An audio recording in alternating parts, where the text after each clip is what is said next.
Welcome to the Emotional Balance Sheet, the go-to podcast for parents with multiple kids, especially those with twins, triplets, or more, who are navigating the maze of modern family life and personal finance.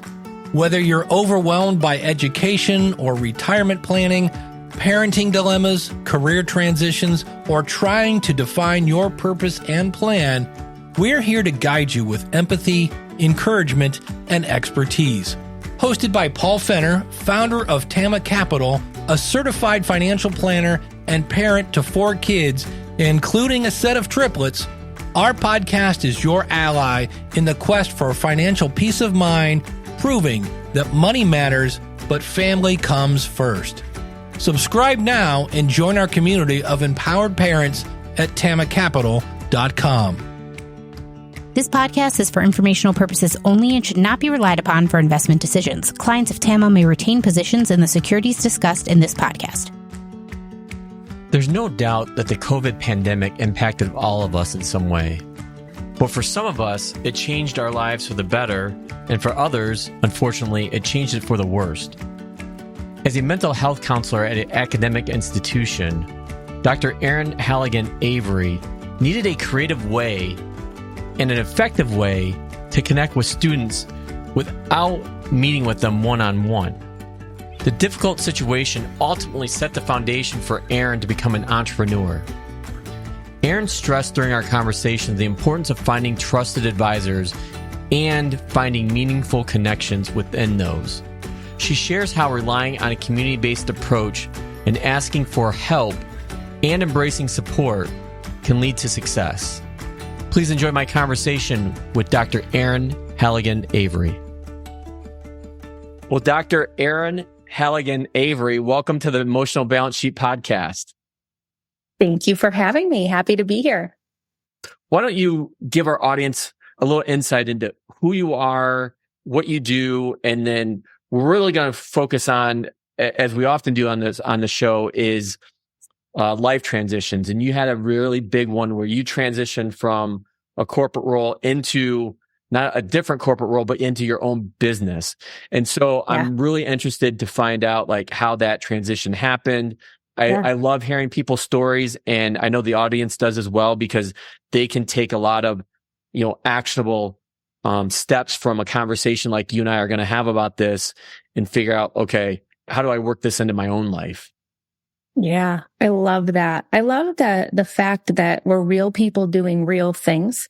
And I think that just makes it so relatable and attainable, not less difficult, but no, not less difficult. Right? Because I never set out to be an entrepreneur. I never set out to be a business owner. My background actually starts in psychology and counseling. I have degrees in counseling, mental health. I went on to get my doctorate back in 2015. I literally defended my dissertation 1 month after birthing my son, so I have this That's an accomplishment. amazing picture. Yeah, right. I have this great picture of me standing next to the dissertation defense door, literally holding my 1-month-old in my hands. And it was quite an accomplishment. And at that time, I look back at that picture and I think, wow, I had no idea what was going to happen in my life after that, or where it was going to take me.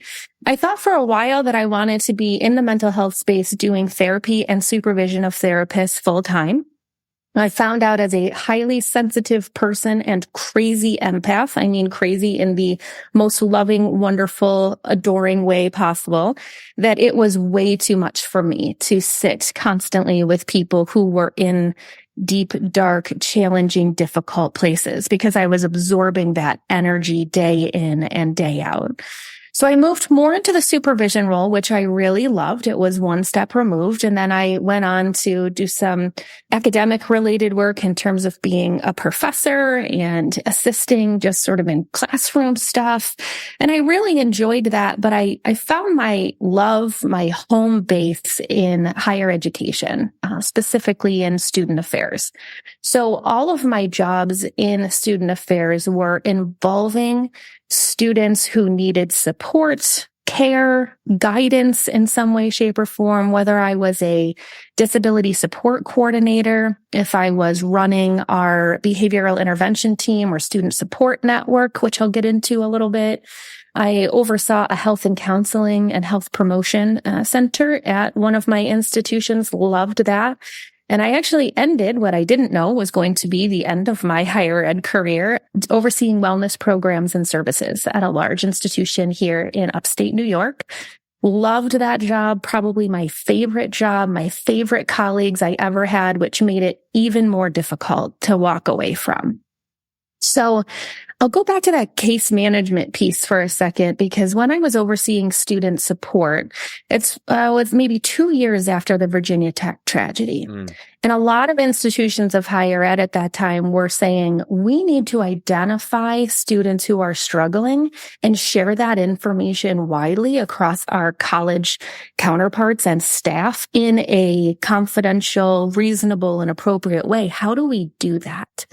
And really at that time, creation of student of concern teams, behavioral intervention teams, and threat assessment teams started to pop up all over the nation. So I had the privilege of being able to start such a program in 2011 at the University of Rochester. And the program was amazing. It was so incredibly helpful. I would say sometimes too helpful, because I saw 141% increase in concern referrals in literally one semester. Not even a year, like one semester. One semester. Yeah. Once it was actually after a very successful marketing campaign, which I should have learned from that to not just go market all over the place. But I mean, when I say market, I was on the Care Network was in every bus, every table tent, every window, all information about, hey, you should submit students you're concerned about to the Care Network. We promoted to faculty, staff, students, parents, I mean, anyone who would listen, and they certainly listened. And so in that system, we would essentially be told about students who were struggling from a culture of care perspective. We want to make sure that they get help and get connected to support resources before they reach a point of crisis. And so that was really my job, was to meet with these students and talk about what their concerns were. But after 141% increase in one semester, it was completely unrealistic and unattainable for me to keep meeting with all of those students. And I wasn't providing clinical services or therapy in that role. I was sort of like, I like to say, a traffic cop, sort of putting people in different places, saying, oh, you're struggling with academics, you should go to this office or meet with my colleague over here. Oh, you don't like your roommate? Not a problem. Let me connect you over here. It was like a plethora of, or could be a plethora of different items that these students were facing. It wasn't just mental health. No, it could be anything. And so from a prevention standpoint, I like to use the example of, if I can't find a parking space on campus, I'm not likely to want to go to campus to fight with that parking space situation. If I don't fight with the parking space situation, I'm not going to class. If I'm not going to class, I'm not doing my homework. If I'm not doing my homework, you see how this downward snowball spiral continues to downward spiral, to the point where now I might not be going to any classes, or I might not have gone to class for 2.5 months, and I just don't want to tell my parents. And before you know it, we're potentially at a point of crisis or real dysregulation for that student or their family. So would these students just see, like you just mentioned, like you did a lot of advertising, they would just see this on, a billboard or a bus or whatever, and then contact you? Yep.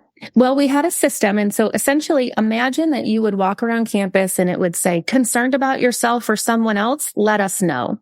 And then there'd be either a QR code or an ability to go to our Care Network website. And then you would be able to submit a form about someone that you were concerned about. We also had an option for self-referral, which was my favorite part, because we would always have students who would say, it's me, I'm struggling, I need some help.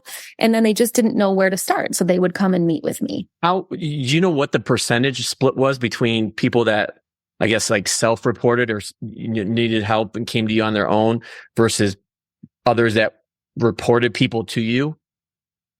I'd say it was probably an 80-20 split. 80 were reported to me by other people, 20 were self-report. Okay. And then how did you keep that private? Did the person that was being reported know who reported them? I love that question. So here's how this works. Whenever someone would come to my office, their very first question would be, who told you about me? And my very first best therapeutic response would be, I will tell you. But first, I want to hear from you. How does it feel to know that someone in this community cared enough about you to see that you were struggling and wanted to make sure that you got connected with support? And we would approach it from that angle and talk about that, because instead of the shame and the burden, the negativity associated with someone saw that I was struggling, gosh, if we can reframe that into someone saw I was struggling and gosh, they told someone so that someone can help me. You're not in my office to get in trouble. You're not in my office because I want to tell you that your depression needs to be managed, right? You're here because someone cared enough about you and saw that you weren't your best self. And I'm here to help you figure out how we can do that better. Almost 100% of the time, I want to say 99% of the time, after that point, it was not a question about who reported me. It was, cool, what can you do for me? And how can we get there together? Which is beautiful in my mind. So you saw like kids flip a switch basically from going to like being angry about somebody reporting to like, oh, okay, take the temperature down and be able to actually move forward and find whatever help that they needed. Absolutely. Or they would say to me, would you mind just letting the reporter know that I really appreciate them telling you about me? This was such a helpful meeting to me, or I now feel so much better. Just let them know I'm going to be okay. And so I would always follow up with reporters and say, I met with so-and-so. And while I can't share the details of what we talked about, I want you to know how beautiful it is that you connected them with me, because they're going to be more okay now than they were before you let us know. And in the future, if you feel comfortable talking to them or disclosing or saying who you were, I think that would be a really amazing opportunity to let them know that you care. And in many instances, they would, right? After we get over that initial shock and concern and fear of someone struggling and I don't know how to manage it, that intermediary being me can sometimes help them lessen that feeling of, ooh, I should feel bad about reporting someone. It's not a report. It's a referral. It's a referral for help. And it's okay to want people to get help and then to let them know that you cared enough about them to get them connected with support. So you have this initial success, this huge increase, probably extremely overwhelming. What happens next? Yeah. When I say what happens next to Erin? Yeah, right. Yeah, right. Yeah, right. Exactly. Erin is incredibly overburdened, is working ridiculous hours, feels like she's going to implode, right? And thinks to herself, I need a way to help people get access to resources on campus without needing to meet with me directly. Because I need to reserve my time for incredibly high level concerns. People who are incredibly depressed, need to take a medical leave of absence, students who have thoughts of suicide, students who have experienced a sexual assault, all of those high level, deeply traumatizing and concerning things. So I thought to myself, well, when people come to talk with me, something is consistent. And that is that they always know what they're struggling with. They will sit down in the chair in my office and they will say, I hate my roommate. I think I drink too much. So there's a lot of self-awareness coming in. Absolutely. They know why they're struggling. Absolutely. They might not know, where is it coming from and why did it happen now, right? But they are like very clear in that moment that my roommate and I don't get along and I need to get out of this situation immediately. Or I'm in a bad relationship and I don't know how to get out of it, right? They don't know necessarily all the ins and outs, and that's for them to potentially work through with a mental health provider. For me, they're just saying, I'm struggling. I need to know, how can this institution help me get assistance for that concern? So that was clear to me as a theme. And the second thing that was clear to me was that many of these students just truly didn't know the inner workings of higher ed. I knew the inner workings of higher ed because I've worked in it my entire career. I know every acronym. I know what an ombuds is. I know the difference between financial aid and the bursar's office.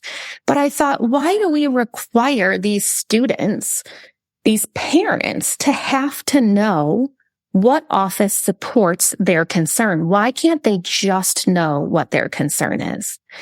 I didn't know it, but in that moment, that's when Concern Center was developed.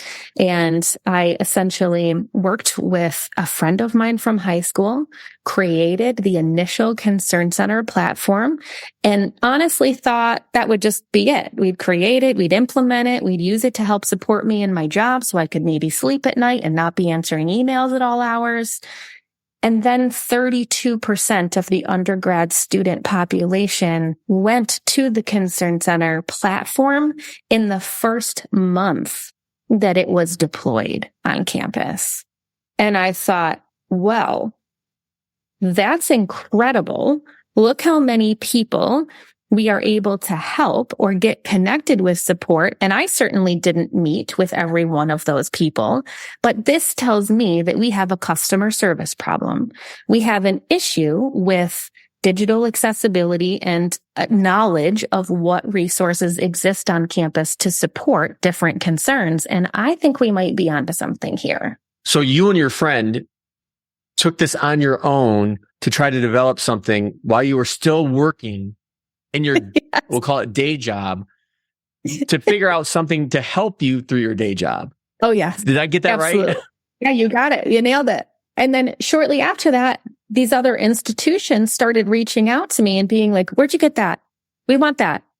And I'm like, get that? Well, we made that. Well, how can we buy it? Like, what exactly was it? Was it an app or a web-based application or? Yep, it's a mobile website. The reason it's not an app is actually intentional, and that is because we wanted to decrease any barriers to access.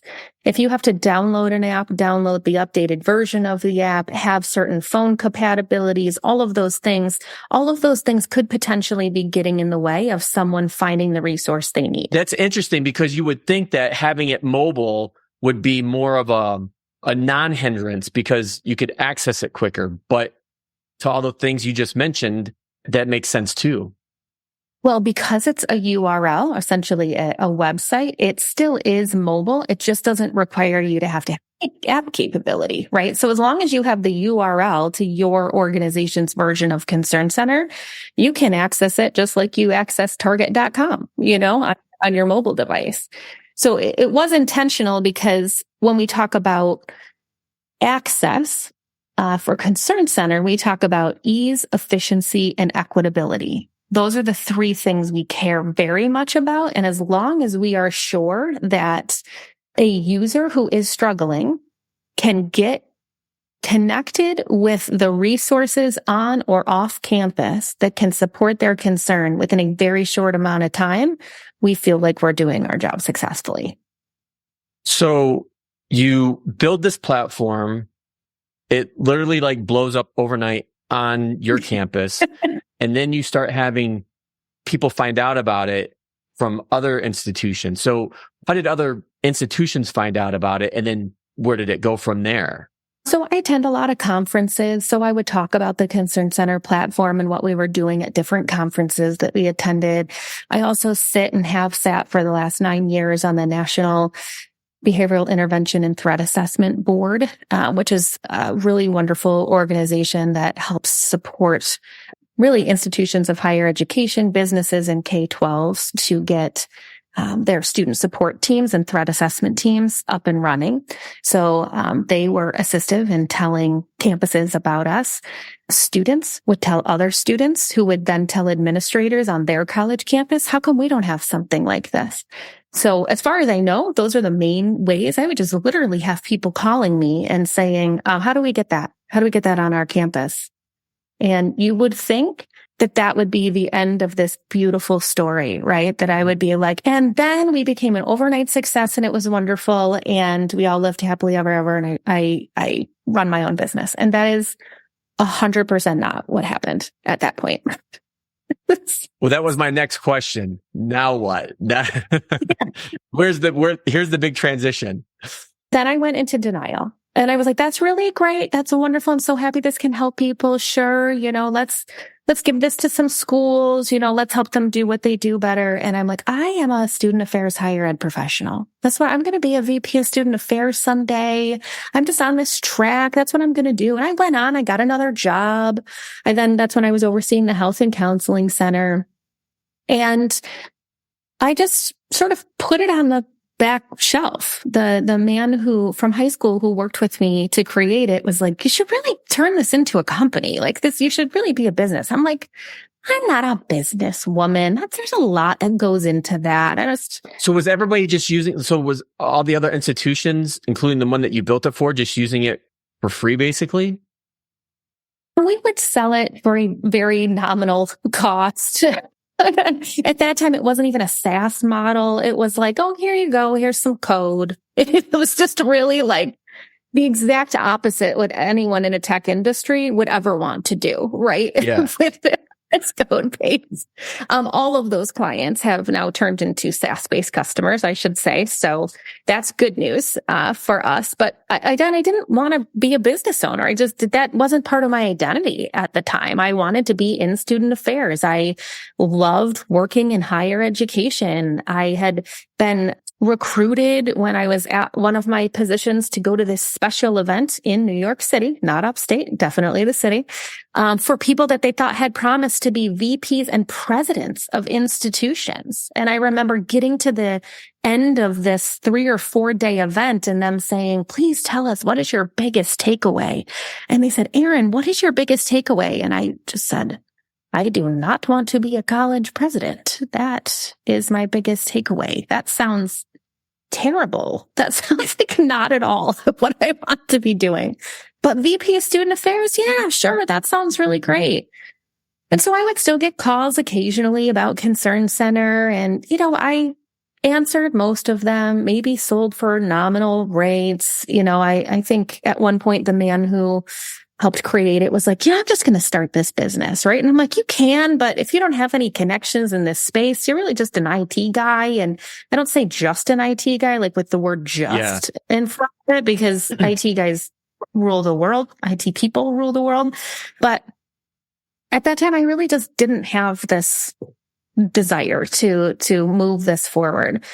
After that job, I went on and got another job in higher ed. And that's where, again, I actually ended up ending my career after 4 years at that institution.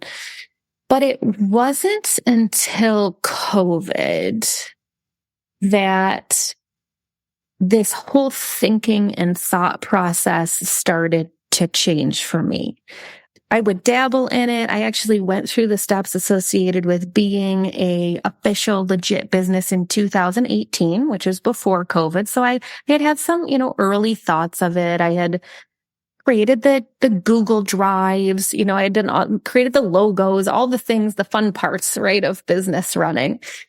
All the steps you take to prevent yourself from actually doing what you need to do. Doing the actual work. Yeah. My favorite is buying all the business cards that you end up not using and you end up recycling because they just didn't work for your needs, right? Or all the marketing materials because I'm going to need these brochures and then 6 months later they're outdated already. Yeah. I did all those things. All of that. So yeah, I did all of those things. And then when COVID hit, a lot happened all in one time. But for me specifically, I was busier than I had ever been trying to adapt wellness programs and services for a COVID world. We're talking, I was helping my directors to oversee fitness centers and health promotion programming and wellness ed classes that included things like ballroom dancing. Well, how do you do ballroom dancing in the midst of COVID, right? Or the Red Barn, which is a climbing facility. How do you climb? How do you clean those handles, right? All of that stuff was taking a tremendous amount of time. I was working from home. I was just like everyone else trying to figure out how you have some semblance of work-life relationship, and mental health awareness started to really take off in a far less stigmatizing and we're all in this together way that essentially pushed me forward to a point a little over a year ago now, where I had to ask myself one question. And that was, you can stay where you currently are in this job that you love with these people you love working with at an institution that you think is top notch, is your favorite institution. Or you can always wonder what if. Which one are you going to do? And I knew immediately that the answer was, I need to go run Concern Center full time. But I wasn't really ready to face that and to accept that for probably 2-3 months after really asking myself that question. What was the tipping point that finally pushed you over the proverbial edge, I guess? Because this is I think a critical point that, in having many conversations with, existing family office clients that I work with, or people thinking about going through something like this, especially after going through a transition, whether they like their career or have been forced out in a way, is in your example, you've been building up to this, but there's still something preventing you from doing it until that click, and then it happens, and then you're off to the races. Yeah. If I think back at that time, part of my process is I am a pretty risk averse person. I am a Capricorn. That's going to say everything anyone who's into astrology needs to know about me. I am very detail oriented. I like to know that all of the funding is there. I'm not someone who loves to take outlandish risks. I certainly, as a woman in my 40s, didn't want to take a risk that was going to put my family's life in jeopardy, that was going to impact the financial stability of our household. So all of these things were sort of going on for me. And the thing that ultimately I think pushed me over the edge had to do with how much support I was getting from outside people who were confirming for me, this is incredible. This is something you can help people. You can help people in ways that you are not able to do within higher ed. You're able to do worldwide level exposure, which is important to me.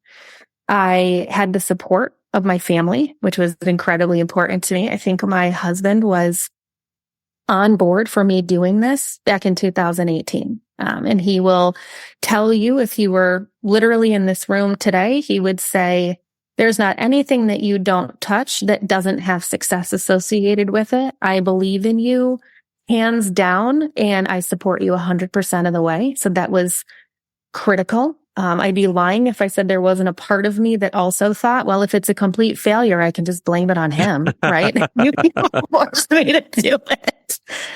My son, who was born in 2015, would have been, so let's say 3 or 4, right around the 2018, 2019 time.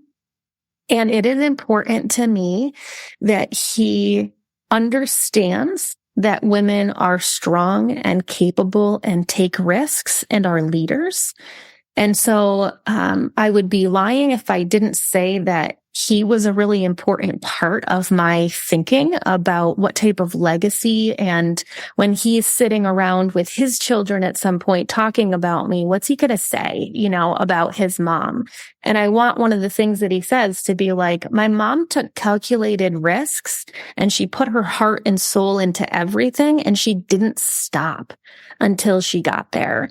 And I thought, with this business, this is the time that I have to be able to show what I can do when I'm left to my own devices, which leads me to the last piece that I think was important.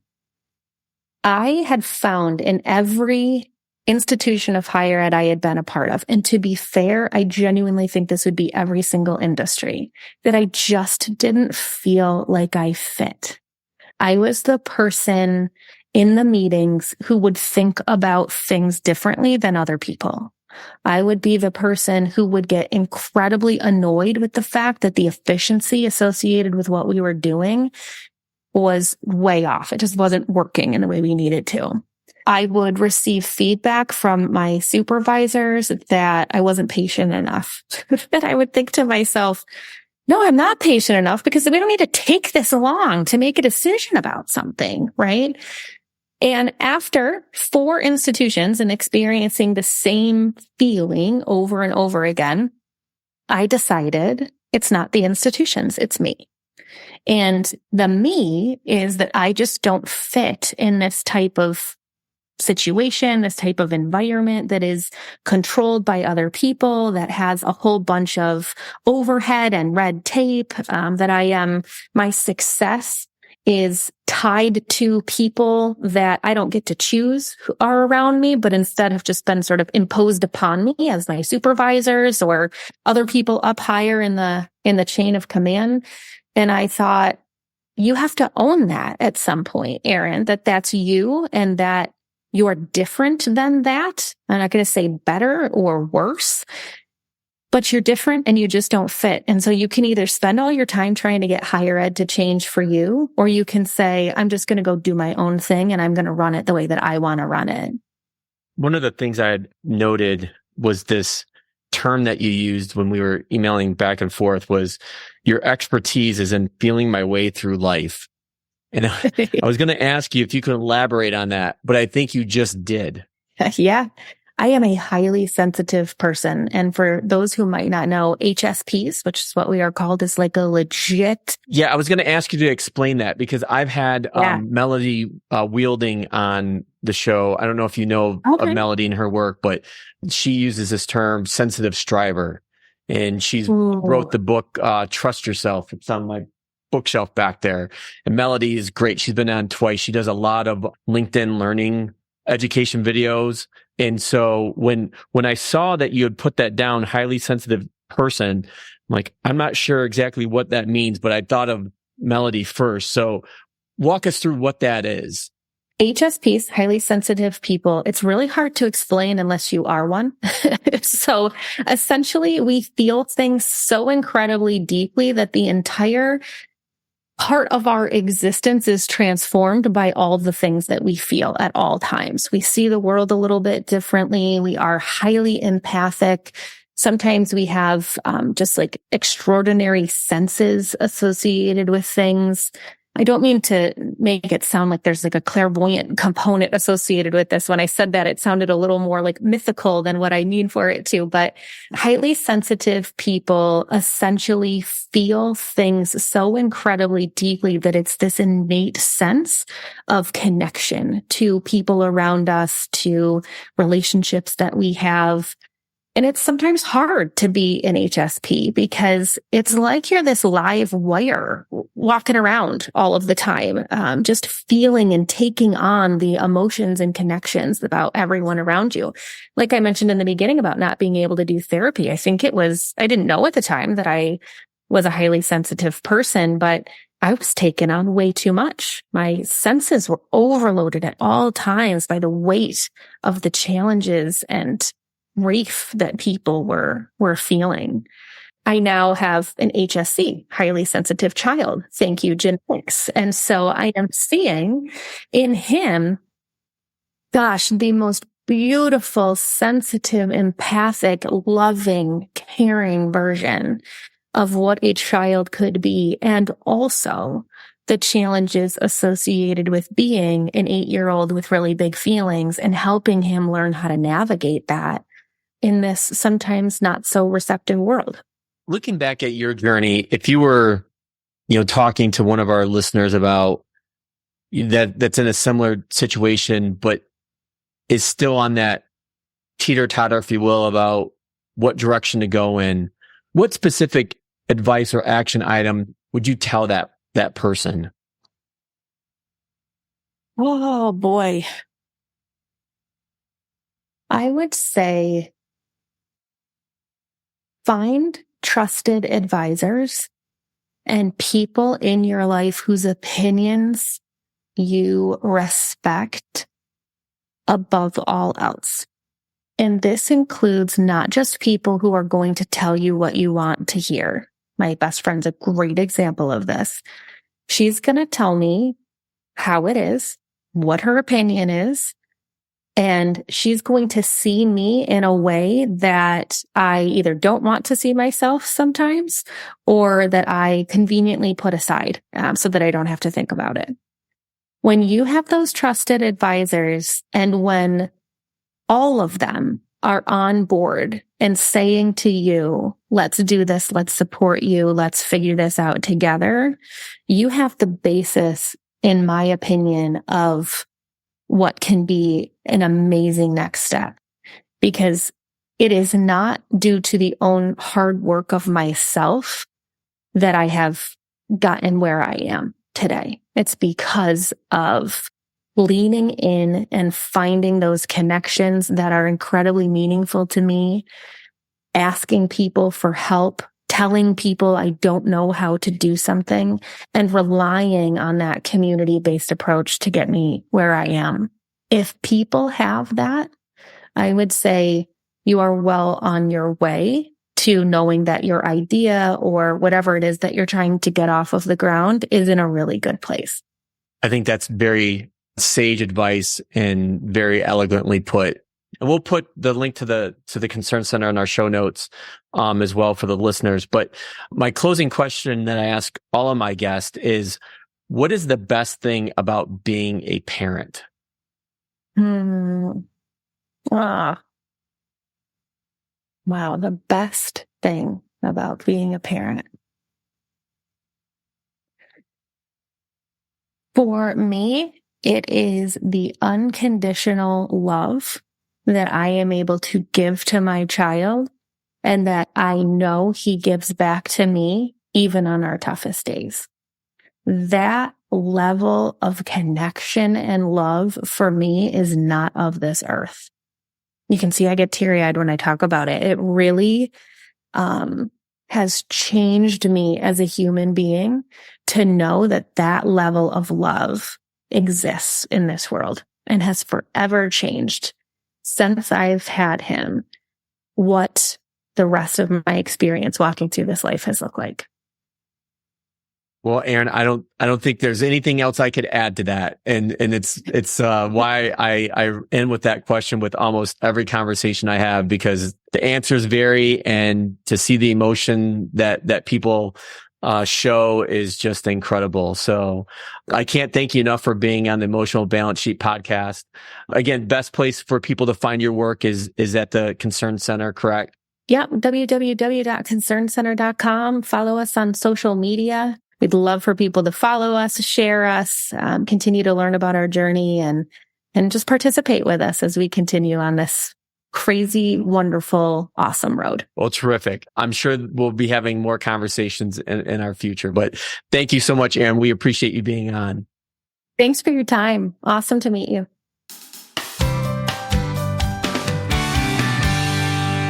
I think my biggest takeaway from my conversation with Erin is this. Unexpected opportunities can come at the most unexpected times. Who would have thought that during COVID, somebody that was in academia would find themselves as an entrepreneur? But I think in difficult times like that, although it's very hard to embrace the challenges that come to you, I think somebody like Erin and her journey can inspire anybody to make a change.